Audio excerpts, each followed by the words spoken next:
Ketemu lagi di mata kuliah sistem terdistribusi. Kali ini saya mau bahas mengenai sistem operasi terdistribusi.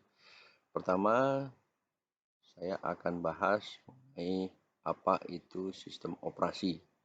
Jadi kalau kita tahu bahwa mata kuliah ini sudah pernah Anda pelajari, kemudian saya hanya ingin mengulang satu slide ini saja mengenai apa itu definisi dari atau tugasnya dari sebuah sistem operasi. Sistem operasi adalah sebuah perangkat lunak yang bertugas untuk melakukan manajemen kontrol perangkat keras dan operasi dasar, termasuk software. Jadi ini adalah sebagai perantara antara perangkat keras dan operasinya atau softwarenya. Kalau sistem operasi terdistribusi, ini adalah sebuah implementasi dari sebuah sistem distribusi yang dia merupakan sekumpulan operasi dan prosesor yang bersifat heterogen dalam sebuah jaringan. Berarti ini kita bicaranya sedikit luas daripada sistem operasi. Kita sudah bicara bahwa ada sekumpulan komputer yang berada dalam sebuah jaringan yang akhirnya nanti akan bekerja sama untuk tugas atau pekerjaan tertentu. Tujuannya di dalam proses sistem operasi yang pertama adalah kita ada file system, kita pemberian nama, kemudian kita menghemat suatu pengolahan data, security, kemudian akses seluruh resource. Pada prinsipnya dia merupakan bertindak dari sebuah kerangka dasar dari sebuah network manajemen, termasuk di dalamnya adalah infrastruktur yang mengatur prosesor, memori, network interface, peripheral device, sehingga untuk menyediakan sebuah standar dari penyusunan sebuah software-software yang ada di sistem terdistribusi. Apa itu softwarenya? Contohnya adalah email, message, Windows yang masuk ke dalam sebuah jaringan.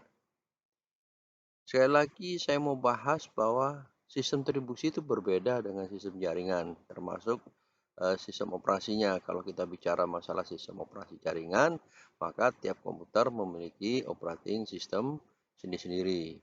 Tetapi kalau sistem operasi distribusi itu adalah sebuah sistem operasi yang bekerja bersama di dalam beberapa komputer. Sehingga sistem dia bisa sistem operasi ini digunakan praktis, dia seluruh jaringan akan memiliki sistem operasi yang sama karena dia berada atau berjalan di satu OS, dia berada di beberapa komputer. Demikian juga akan lebih memudahkan, yaitu setiap komputer akan saling bisa sharing data. Berbeda dengan sistem jaringan bahwa setiap klien atau setiap node, setiap titik memiliki operating system yang masing-masing, sehingga sistem kerjanya juga masing-masing. Setiap komputer juga memiliki file tersendiri untuk menyimpan data. Kita manfaat dari sistem operasi tadi sudah sedikit saya bahas. Yang pertama yaitu masalah share resource. Jadi kita menggunakan hardware yang bersamaan. Seperti tadi sistem operasi terdistribusi adalah kita menggunakan satu OS tapi digunakan secara bersama. Yang kedua adalah kita memanfaatkan komputasi. Jadi kita memecah dari beberapa titik yang mungkin berupa komputer, kemudian berupa komputer, prosesor tersendiri yang mungkin akan dijadikan sebuah sistem distribusi. Yang ketiga adalah reliabilitas. Itu berdasarkan desain dan implementasi, maka hilang satu itu tidak akan berdampak ke integritas dari sebuah sistem. Reliabilitas adalah menyatakan bahwa distribusi data itu pasti ada. Yang terakhir dalam manfaat sistem operasi terdistribusi yaitu di komunikasi. Jadi kita dapat mudah dengan melakukan komunikasi data. Jadi kalau kita lihat dari 1, 2, 3, 4 manfaat dari sistem operasi ini sudah termuat di dalam sistem terdistribusi, ya, yang sisi sebelah kanan. Kemudian kita lihat kelebihan dari sistem operasi terdistribusi. Ada beberapa sistem operasi, kembali lagi seperti tadi, ada sharing resource, kita pembagian sumber daya komputer akan jadi lebih mudah. Kemudian sistem terdistribusi menyediakan kinerja yang baik untuk mengisi kinerja dari komputer-komputer yang tergabung dalam sebuah jaringan, sehingga selalu menjadikan sistem itu akan jadi lebih andal. Kenapa? Karena dia menjadi satu kesatuan dalam sebuah jaringan.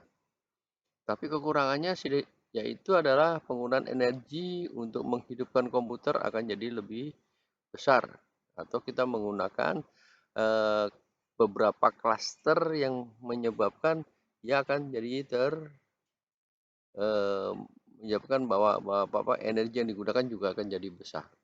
Kemudian teknis yang melibatkan beberapa komponen, tentu saja delay komunikasi. Karena kita terjadi beberapa kalau beberapa komputer meskipun dia OS-nya satu pasti akan terjadi komunikasi.